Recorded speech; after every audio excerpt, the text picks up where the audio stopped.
Welcome to the Extra Podcast, a production of Northview Community Church in Abbotsford, British Columbia. Your hosts, Jeff, Ezra, and Thaleia, will be discussing the Bible, relevant issues, and current events each week. At Northview, we love to study God's Word and discuss how it applies to our lives, but we try not to take ourselves too seriously. So feel free to laugh with us and at us as we try to challenge and encourage you in your faith. Hello, everyone. Welcome to the Extra Podcast. My name is Thaleia, one of the pastors on staff at Northview Church, and I am sitting here with two of my colleagues, with Ezra. Hi. He is our Mission Campus pastor, and Josh. Hello. Josh Amazonas. I love his last name. I told them that on the Yeah. podcast last week. Josh is our producer for this podcast. And Jeff is away today, so it's the three of us. Last time, Ezra, you were missing, and it was Jeff, Josh, and I. So anyway. How did that go? New crowd. Was good. I can guess how it went, but We won't go there. we won't go there. Right, I still Jeff? love my He's job. going to listen, and then I he's going still to come love my back job. and tell us. What, Yes, I love I my know. job, so we'll just leave it there. Yeah. Jeff, we love our job. Yes, Jeff, we love our jobs. Yeah. Yes. Okay. So, question of the day to get us warmed up. If you could rent a place for a month to live with your family, or Josh with you and Jenna, new marriage, where would you live and why? Live or vacation? Yeah, vacation for like a month. Okay, month-long vacation. Ooh. Money is not an issue. I'd probably go back to Brazil. It's been a long time. Oh, yeah. And there's a whole quarter, two-thirds of my family down there. So that's probably be it. I think, Okay. for me. Good beaches is always a plus too. Yeah, it's true. There are two locations that I can think of right off the top of my head. Okay. The first would probably be, I would love to go to Fiji, Samoa. I mean, I've never been, and the pictures I see, I mean, the ocean water Yeah. is like clear, and it just seems warm, and the beaches look so untouched, just very natural. So I think it's I mean, for me, it's just beautiful and real. Not that the other beaches are fake, but you know what I mean. Yeah. The other place would be the Seychelles. It's little islands on the southeastern coast of Africa, just by Madagascar. And again, it's similar images like Fiji. So I think that those would be the two places that come to mind right off. Maybe Cayman Islands, but again, Either way, a beach theme. beach theme. Okay. Beach theme. I'm feeling beach-like. Yeah, maybe it's the sunny weather Yeah. outside. Yes, I think so too. Yeah. But I'm not the kind of person who enjoys laying on the beach and doing nothing. If I go to visit a new place, I love going to the big city. I love walking and interesting. seeing the tall buildings and the traffic and the rush, people Yeah. rushing back and forth. And then I'd love sitting in a coffee shop and just watching people and trying to envision what their lives would be like. Yeah. What it would be like to live in this city, and what job would you be doing, and how's your family, Yeah. things like that. I find a lot of fascination in that. Yeah, that's where I would go.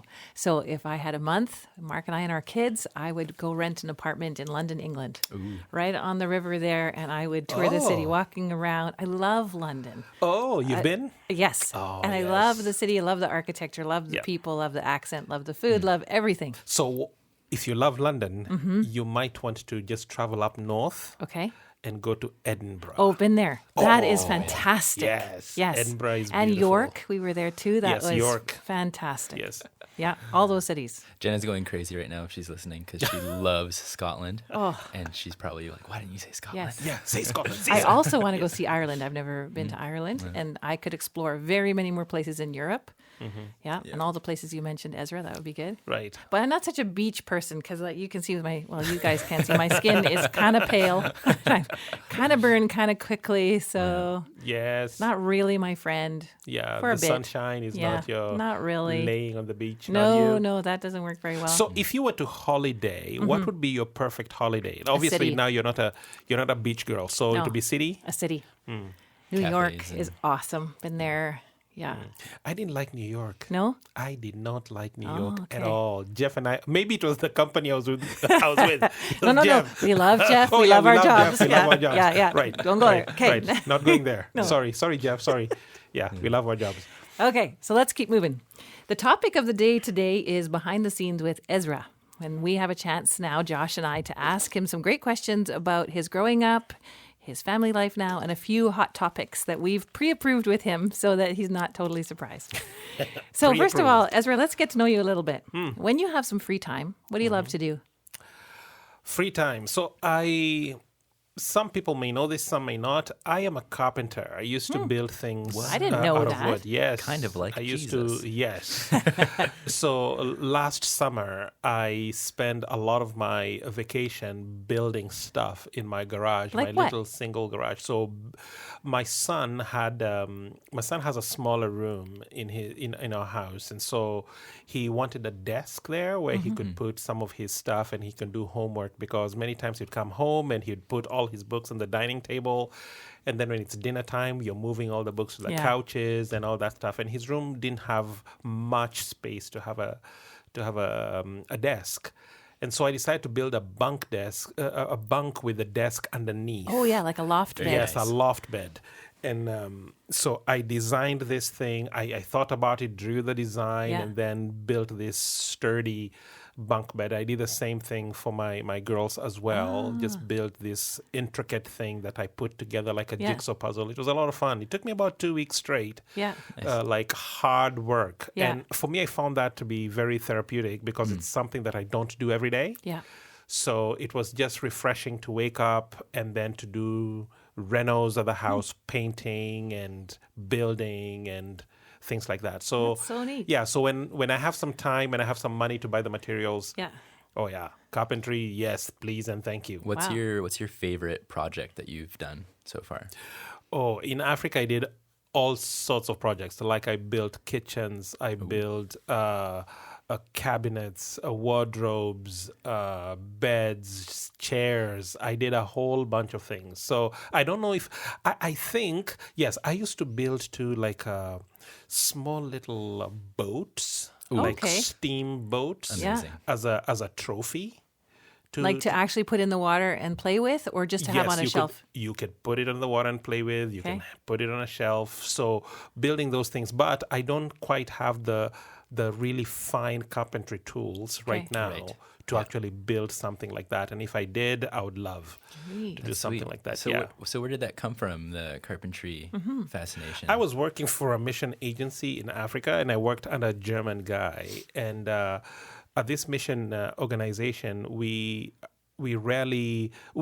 All our work was done in-house. So if it is carpentry, if it is masonry, if it is plumbing, if it is mechanics, if your car broke down, whatever, we did everything in-house. So from this German guy, I learned he was a jack of all trades. He could do all sorts of things. He was an electrician by trade, but he was one of these people who he knows everything about building, everything about cars, and he could just fit in wherever and do the stuff. So it was under him that I was able to gain this passion and love for carpentry. I can do a little bit of mechanics. I can do a little bit of plumbing, a little bit of electrical work.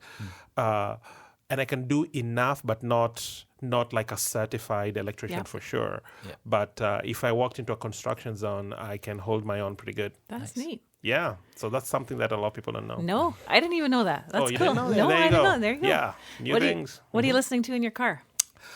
I don't listen to anything in my car. Okay. I don't listen to anything in my car. What I often do when I'm driving, and I've done this for almost a year and a half now, I used to listen to sports radio a lot. And I had my favorite presenters, and I would laugh and all that at some of the crazy things they say.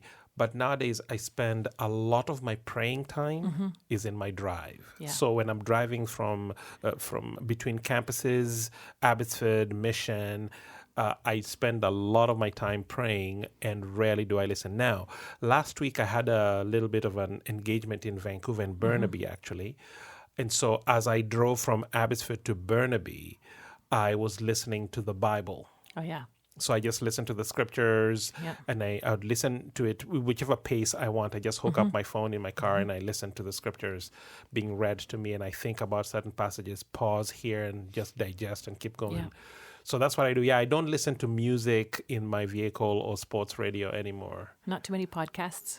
Podcasts, not too many. White Horse Inn Oh, yeah, would be Jeff one. mentioned that last week. White Horse Recommended. Inn is one that I find a little interesting to listen to. I listen to Albert Mohler's Briefing, Briefing, which is interesting. And then I read a few blogs here and there. But in terms of just listening to music or anything like that, no, not so much. But let's say you have to come up with a playlist of like Ezra's top songs from his whole life. What's going on there? My playlist of my favorite songs. Actually, I would say this. My personality is such that I get along with a lot of different kinds of people. So I'm not, and that's why I would say, now I'm going to brag on me right now. That's what the podcast for. Yes, I'm going to brag on me right now. I would say there'd be very few staff members in our staff who would have a difficult time working with me, just True. because I get along with people easily.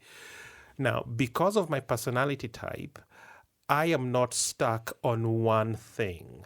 Like I have a whole myriad of things. So let's say if I'm sitting in my house and I want to watch a movie, let's say I put up Netflix nights on my TV, I might sit there for half an hour not knowing what I want to watch. Right. Yep. Because I'm so indecisive because of the personality. The personality type that I am. I'm very synergistic. I'm just middle of the road. I get along with everybody. So it depends on my mood and what I'm feeling at the time.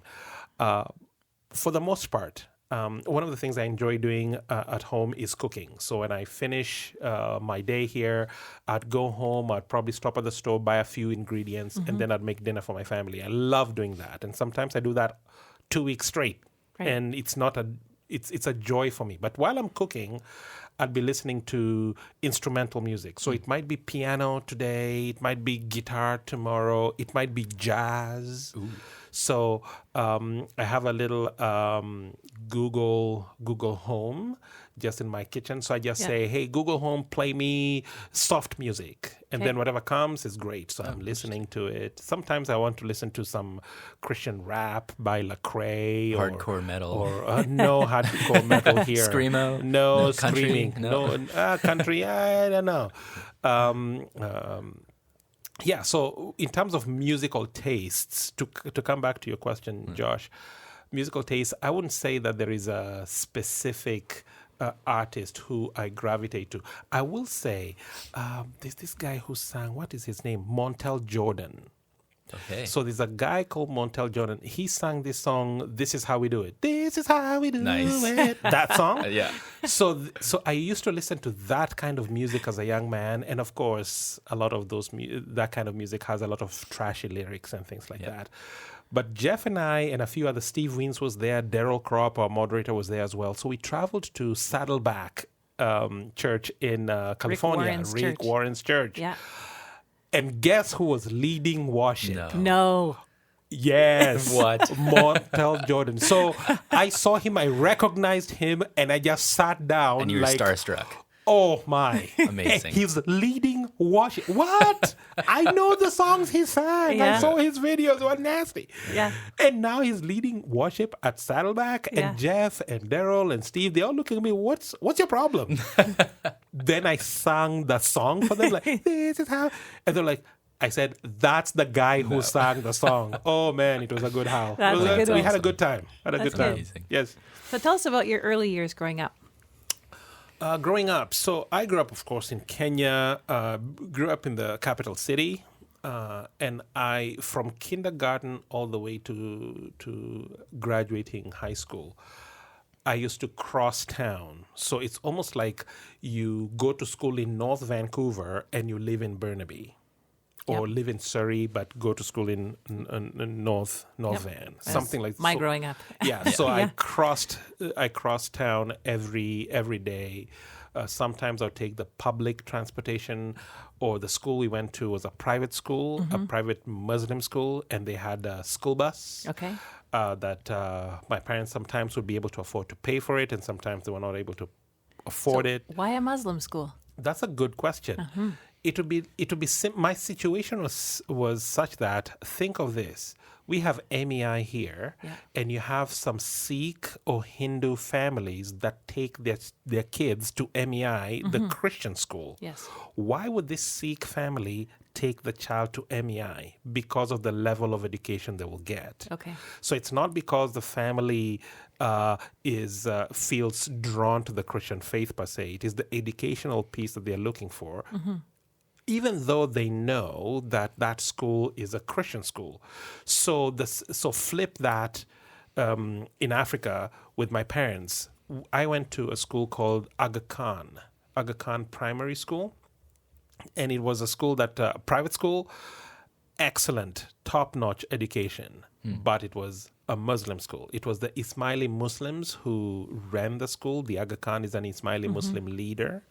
Then school named after him. And in fact, the Aga Khan came to a school, I think, twice or three times throughout my tenure at the school as a student there. Is that, so I got to see compare him to someone who we'd know, like a Oh, level the of... Aga Khan would be similar to the Pope. Okay. To what the Pope is to Catholics, the Aga Khan is that to Ismaili Muslims. Like, he is a big deal. To Ismaili Muslims, he is it. Yeah. So what did that mean for you, though, as a Christian student right? You were from a Christian family. Yeah, so I came from a Christian family, but the reason I was a Christian is because I was not a Buddhist. Right. So, I mean, my grandfather on my mom's side, my maternal granddad, he was a pastor. My mom, we were Christian. We would go to church on Sunday, and mom would give me a little coin to put in the offering basket. But I never really knew the gospel of Jesus. I used to get angry around Easter when people are saying that people killed Jesus. Jesus is a good guy. Right. Why are you killing him? And I'd get so angry and have this lump on my throat, wanting, like, fantasizing, man, if I was just a superhero and I'd show up and I'd just beat up these people who are killing Jesus. How would you kill a good guy? Now, when the resurrection... When the story comes to the resurrection didn't mean much to me back then. You killed him. Yeah. Yeah, he rose again, but you killed him. Yeah. The crime has been committed. Yeah, Yeah. I just got stuck at the death of Christ and the injustice there. So, yes, I came from a Christian family, but really not understanding the gospel. At least my parents did not articulate that to me. So when you were at this Muslim school, did you participate in everything, or were there things that you were excluded from or chose to be excluded from? So they taught us all our regular subjects. You did all your regular subjects, but then they had religious education. So in Africa, you have to do a religious education exam. Once you're done grade 7 or grade 8, you have to do a major national exam, and you'll do math, English, whatever. But then religious education will be that. But then you would pick what religion you would like to do. So if you're Muslim, you do the Muslim exam. If you're Christian, you do the Christian exam. If you're Hindu, you do the Hindu exam. That way. So I chose to do, obviously, Christian. So during the religious education piece, we would leave the class and leave the Ismaili Muslims in the class where they'll be taught about their own faith. And we would go to a different class. And sometimes we had a class teacher who would teach us about the Christian faith. And sometimes we never had a teacher. Again, it was a Muslim school, so they were not necessarily committed necessarily to give us Christian doctrine or Christian teaching, that kind of stuff. The time whenever we had a Christian teacher giving us or teaching us about Christian religious studies, I would say it would be a teacher who was a Christian and was going to church and understood the faith, but did not necessarily have a fully formed curriculum that they would be taking us through and say, okay, let's learn the 5 books of the Pentateuch, and let's learn the historical books and so on and so forth. Let's talk about the minor prophets and what those are. We never went through that at all. It was basically just, let's talk about David and what do we learn about David and Goliath's story, those kinds of things. Okay. So when you look back now, you think, what were those pieces that shaped you to who you are now? How did that Muslim school shape you? I would say I really understand that it is interesting by God's providence that he took me to this school, because a lot of Ismaili Muslims would be people who we would look at today in Abbotsford and say, yeah, these are Indo-Canadians. Okay. So, and a number of them, actually, there are many friends of mine who I studied with at this school. Some of them live in Vancouver, in Richmond. Others live in Toronto. They've moved here. So I'd say in God's providence, he took me to this school.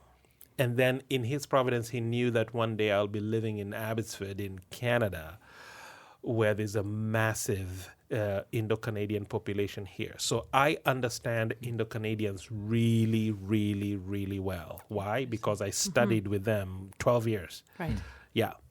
That's really interesting. Yeah, so I really understand the Indo-Canadian mind. I can get along with them really well. I know I can understand the unsaid cultural norms. Yeah. That's I big. get those quickly. Yeah. Because I studied with them. So where along the way do you think you really committed your life to God? It was my second year of high school. Okay. I went to a Christian camp. And while I was there, the reason that I went to the Christian camp, obviously, because there were girls, Yep. there was food, and there was sports. Yeah. And so as the trifecta. young, the young guy that I was like, all those three, I am all in. But the selling feature for this was also the fact that the Christian camp was almost like going to Camp Luther, where you go for... You arrive on a Sunday and you go home on a Saturday and you stay there all week. So it was not a VBS, a day camp. It was you stay there. Yeah. But I only paid 50 cents. Ooh, nice. And the reason I paid 50 50 cents cents is total? total. Wow. Sounds pretty good. 50 cents total. And the food was amazing. Like it was 3 square meals a day, great accommodation, hot water shower. Like it was full on camp. Like it was a great vacation. So are you saying it's so far back in the day that 50 cents was like $100? So no, what I'm saying is there were many North American donors whom I have never met in my life who heavily subsidized. Okay. So whenever missionaries come and they say, hey, support this organization, support this because they do this and this. So people give generously, and it was through the generosity of many Canadians, Americans, Germans, predominantly those 3 countries. Our camps were heavily subsidized. So I only paid 50 cents to go to this camp. And so I arrived on a Sunday, and yes, the girls were great, and the soccer fields were awesome, and the food was remarkable. So I remember the first night we were in our dormitory, and we had a cabin counselor. And so the counselors we are now introducing ourselves after the evening meeting. We're just about to go to bed. We're introducing ourselves. And these people begin to introduce themselves. I'm so-and-so and I'm saved. I'm so-and-so, I'm saved. And I kept wondering, what are you saved from? And I was tempted to lie. Like I was still saying, I was now rehearsing what I was going to say in my mind before my turn came. I'm Ezra, I'm saved. Yeah. But then when it came to my turn, I said, I'm Ezra and I'm not saved. Ooh. And then the next guy went and I was like, I said I was, okay, well, I guess I'm not. So it was me. It was a room of we were about 7 guys in that room. And out of the 7 guys, the 8th was the cabin counselor. Yeah. Out of the 7 guys, only 2, myself and another guy, were not Christian. Right. And so I didn't know what being saved was. And people say, you come from a Christian family? Yeah, I come from a Christian family. My granddad is a pastor and all that stuff. But I really didn't know what it meant to become a Christian. On Monday, we had the sports and everything. We had a Bible hour. Yes, I knew Bible a little bit, but not quite, not really. Then on Monday night, we had a preacher who spoke, one of the staff. And that was the first time I ever heard the gospel clearly articulated. And then he just had an invitation, who would like to embrace Christ as Lord and Savior. And I put my hand up and I said, yeah. And it wasn't just me, it was me among many other people. And I knew, the moment I heard the gospel, I knew I have to do this. I could not escape the weight of my own sin and also being overwhelmed by the love of God and what Christ had accomplished. I had never heard that message before. And yet, my mom had bought Bible storybooks with pictures on it. She used to read those stories for us. So I could tell you Samson's story perfectly. I could tell you David's story, Joseph in his multicolored coat. I could tell you all the stories, but I had never, ever heard the gospel until that day. So the ground had been prepared, ready for that day when the penny dropped, as we often say. And the penny dropped, and I became a Christian. And I remember leaving camp and going home, And one thing that I loved the most was going on very long walks, like 2 or 3 hours, and just to pray, just to talk to God. When you were a new Christian? As a brand new Christian. Okay. So I leave camp, I go home on Saturday, and that Saturday afternoon, I'm on a 3-hour hike. Had you been Just liked talking to walking God. before? No. Or was this a new thing? This is a new thing. Okay. I had never... Me? Are you kidding? No. Well, I was wondering. With- I'm thinking that's not how I know Ezra, With but TV, okay. with TV in my house? Oh, please, no. So that was not me. I would rather be playing soccer, goofing off with my brothers, doing all sorts of crazy things. And then I met Jesus, and it was just, I felt a peace that I cannot explain, and a desire to talk to God. Like God felt so close. Right. Like I could almost touch his hand close. And I talked to God a lot. That first year, oh my. Yeah. That's really neat. That was, yeah. Those were good days. So tell Those us were a good little bit about then, how did you get from there to here? Where was that call to ministry? How did that shape up? So I graduate from high school, and then I have this decision whether to pursue university and enter into the secular world or ministry. Now, before I became a Christian, I wanted to work with in the aviation industry. Why? My dad worked for the national airline, and so unlike many kids around my age in my area, not many kids had ever flown or even seen a plane up close. Right. But because of my dad and his work, I had the privilege. I had flown here and there, and I've seen a plane up close and all that. So I wanted to be in the aviation industry. Anyway, long story short, I after I became a Christian, I didn't know what I wanted to do. The desire of secular work just died. So I went to Bible school. And at Bible school, we had our classes in the morning. You had to stay there. So it was like a boarding.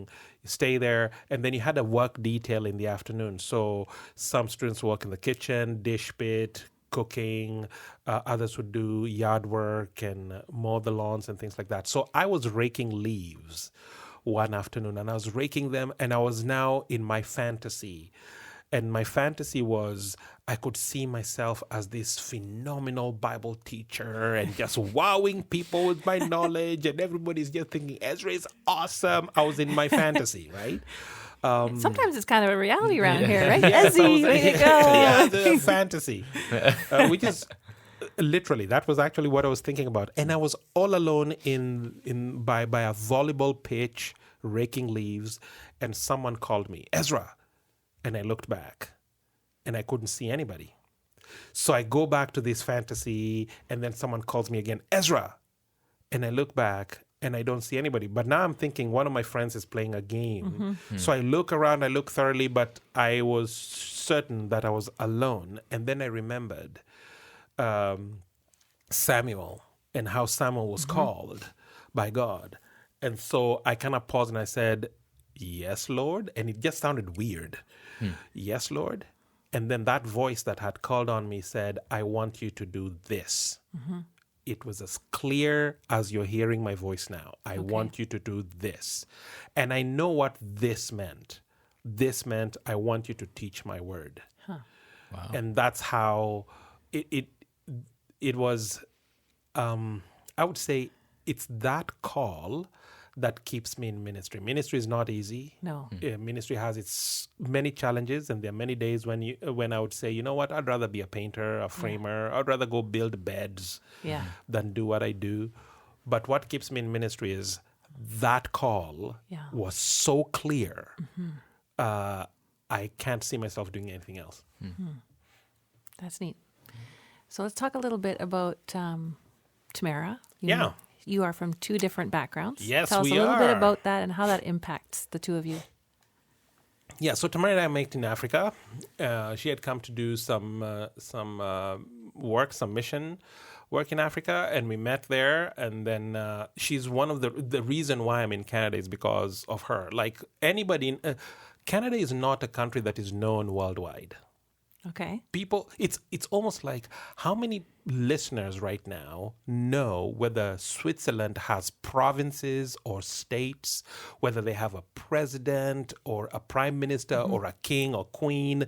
We know barely anything about Switzerland. All we know is they have good chocolates and it's a beautiful country. Yeah. That's it. Yep. Canada is the same way. It's this country in Africa. Most people in Africa just think Canada has this beautiful flag. And there are some of these Canada pins, the maple leaf pins that you put on your lapel. Some of those have made their rounds to Africa. So you see this pin and, oh, this is Canada and it looks cool. Yeah. Yeah. But you don't know whether, not much is known about Canada worldwide. So I always wanted to go to the United States. Anyway, after meeting Tamara, and obviously she's Canadian and all that. So she's the reason why I'm in Canada. Okay. I really had wanted to go to the United States. Anyway, so I come to Canada. We get married. Now, being married to a Canadian and me being a Kenyan, obviously we had written each other back and forth lots of letters and things like that. But it's one thing to have a long-distance relationship and think, oh, man, this is going to work. And it's quite another when you're now married, you're now in your home, and now you have to do life. My goodness, the differences were huge. Yeah. Many times Tamara and I had what I like to call very, we had engaging conversations. Yes. They were very spirited. Yes. I would say, both of us. And Tamara is not a shrinking violet either. She's a very strong woman, opinionated. As am I. And so finding common ground was never easy. And again, we wrote each other about the big things. Yeah.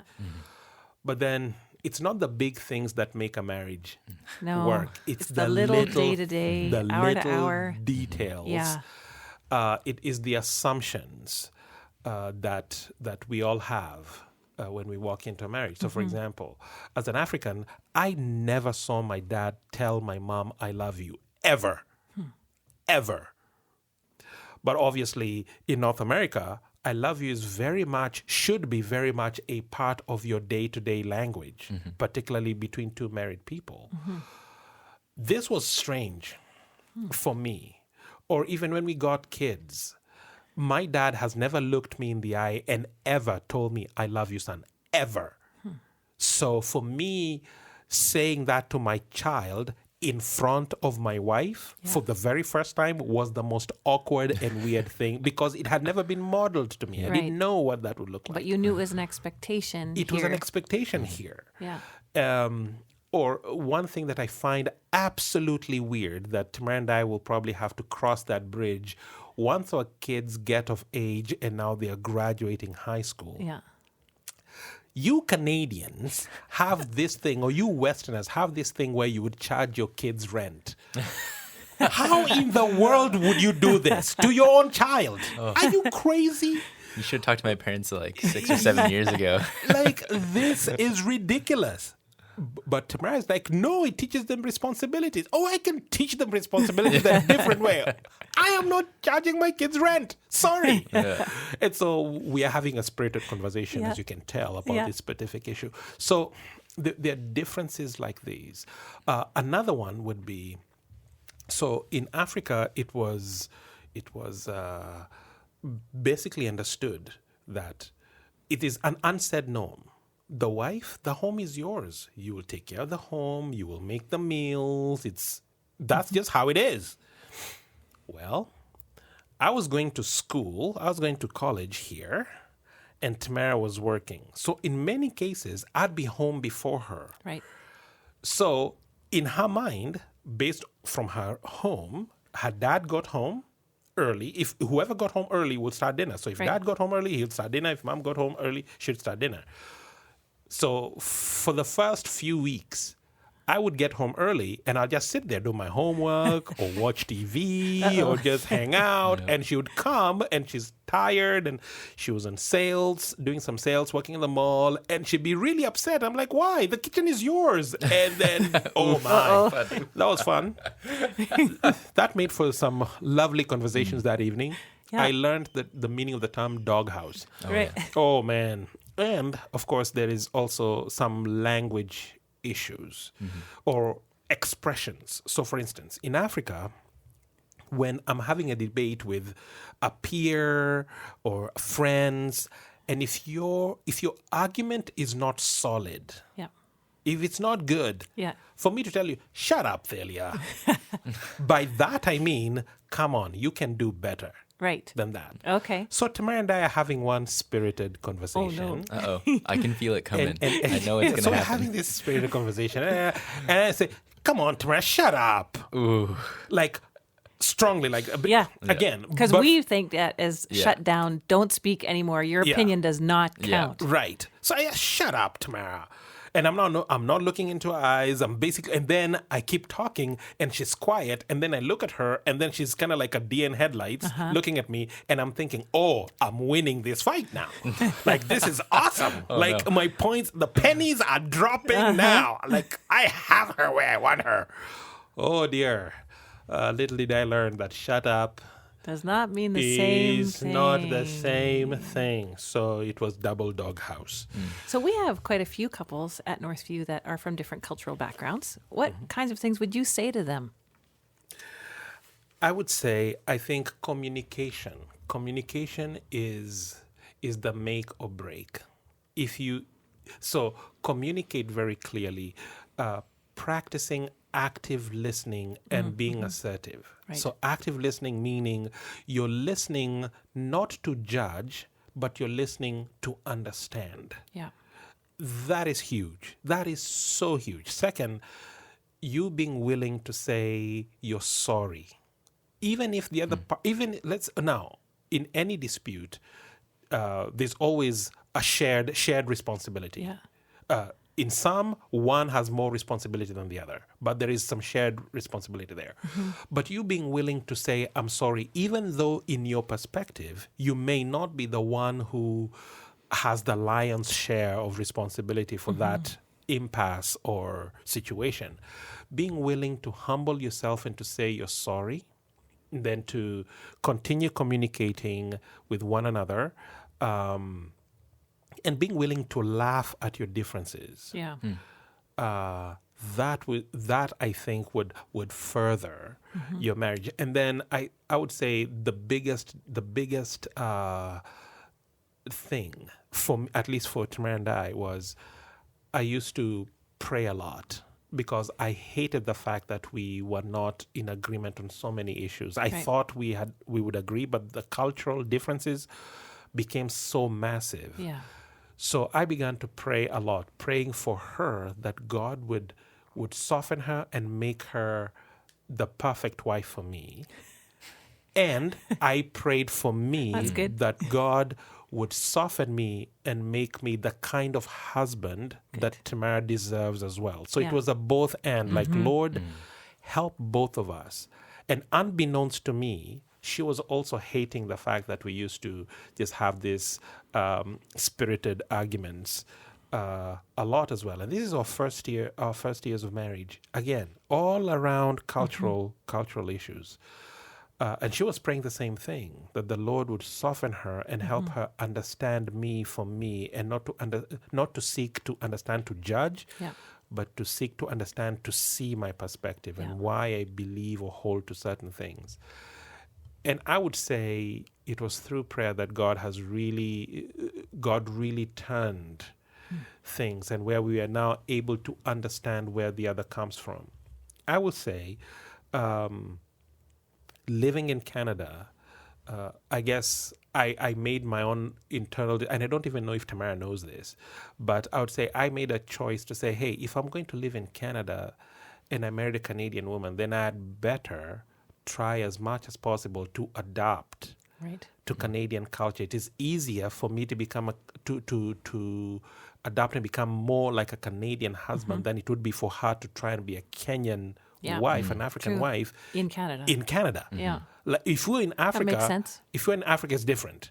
But I'm in Canada now, so let me try and understand the Canadian way of doing things. So sometimes I listen to Jeff and the way he would talk about Jeannie and some of the things he does and how he communicates to Jeannie and all those things, and I try to learn from that as well. Because in Africa, one of the things that a lot of people don't know is intimacy. And when I say intimacy, I don't mean just sensual, but intimacy meaning you know me for me. Yeah.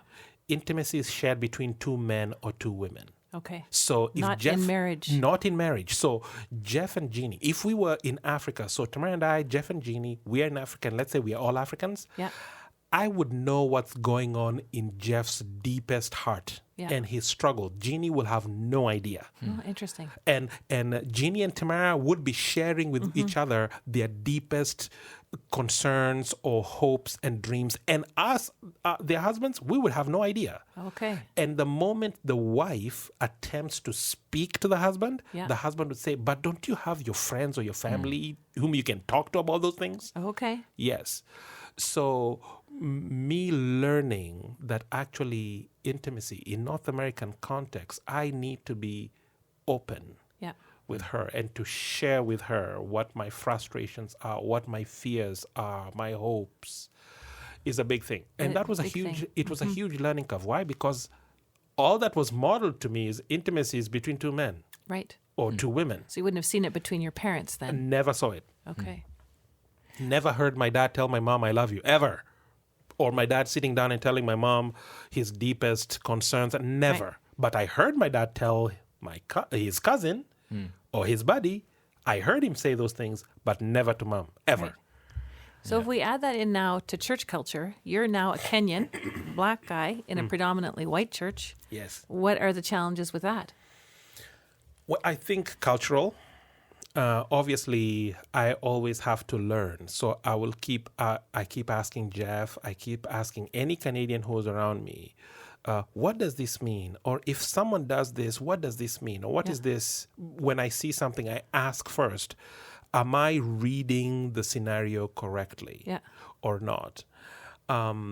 Because I realize that I will always view the world from African lenses. And even though I've been in Canada for almost 19 years now, does not mean that I understand Canadian culture. I'm still learning Canadian culture. I get a lot of things, but not everything. So one of the things, a good example would be, as an African, toward Jeff, for example, Jeff is my leader. Is Jeff always right? No, he's not always right. But as an African, if Jeff says something that I disagree with and I think is wrong, an African would be more quiet because Jeff is my boss. He's the boss. He's always right. You be quiet and you just do what you're told. He's the boss. In North America, the expectation would be, no, you push back. Right. You state your case. You draw the line. Just because he's your boss doesn't mean he's better than you. See, that is, again, something that I had to grow into and understand, even in pastoral ministry. Right. When I'm dealing with people and talking to people, my seniors. In Africa, you never give guidance to someone who's older than you.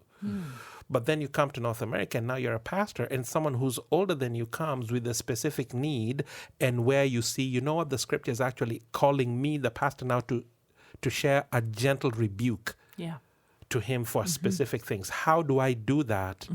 Yet I have this cultural background or baggage that I am carrying now because of my upbringing. Right. So there was a lot of growth that needed to take place and a lot of boldness that I needed. It almost feels like I'm betraying my own culture in some way. Yeah.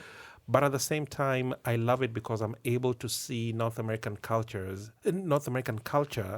with clear eyes. And so I can see your blind spots just as much as you can see mine. Right. Coming from a different world. That's really neat. Yeah, good times. Yeah. So nowadays, what do you do to refresh yourself when ministry is hard and challenging or you hit a blah spot?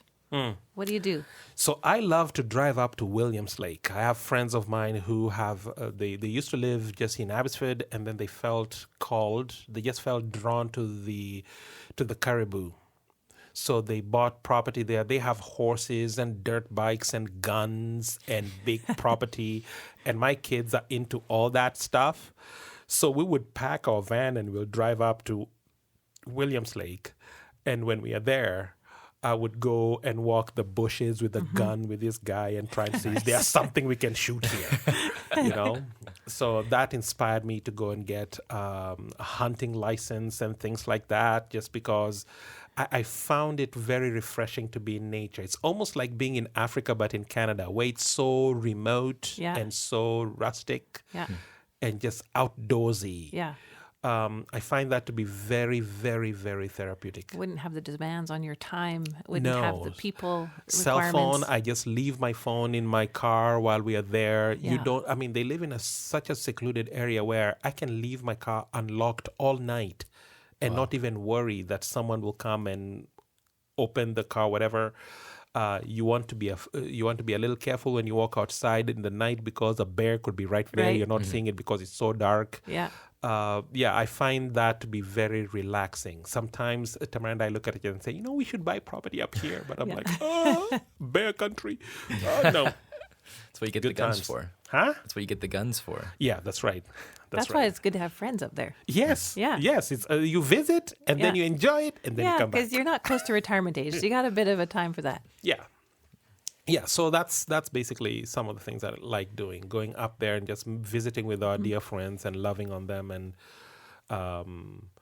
walking, doing hikes, and they've gotten me into horseback riding. Africans, we don't do these funny things.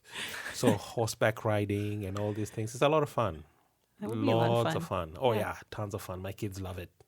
So we all enjoy it. That's cool. What are some last words from Ezra? Last words from Ezra. I would say this. I think I would really encourage our people to be deeply rooted in the Word of God. I think all of life, for me, I view life on earth as camping. Now, my wife and I, in our family, we love camping. It's cheaper, but then it's also outdoors. It's different from our day-to-day routines. So we go camping. We have a little tent trailer that we haul around, and we set it up and do this. And I view life on earth similar to camping. Camping, you don't have all the luxuries. You don't have your stove. You don't have your dishwasher or your washing machine, dryer. You don't have all those things. Everything is just hard, and you have to get up and walk a distance before you can use the washroom, that kind of stuff. And I look at life on earth is that, because the scriptures keep saying that, where your treasure is, there your heart will be also. Jesus always says, lay your treasures in heaven. So heaven is home.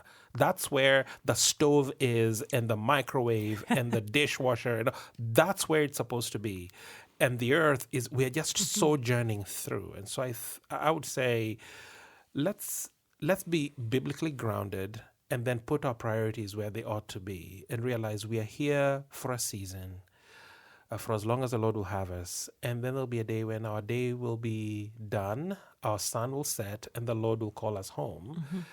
And that reminds me of now we are packing our gear and we put it all in our van and we are all dusty and dirty, but we go home and we get cleaned up and now we can relax and rest when we are home. And I'd say, let's be grounded in the gospel, remembering that our day to go home is coming.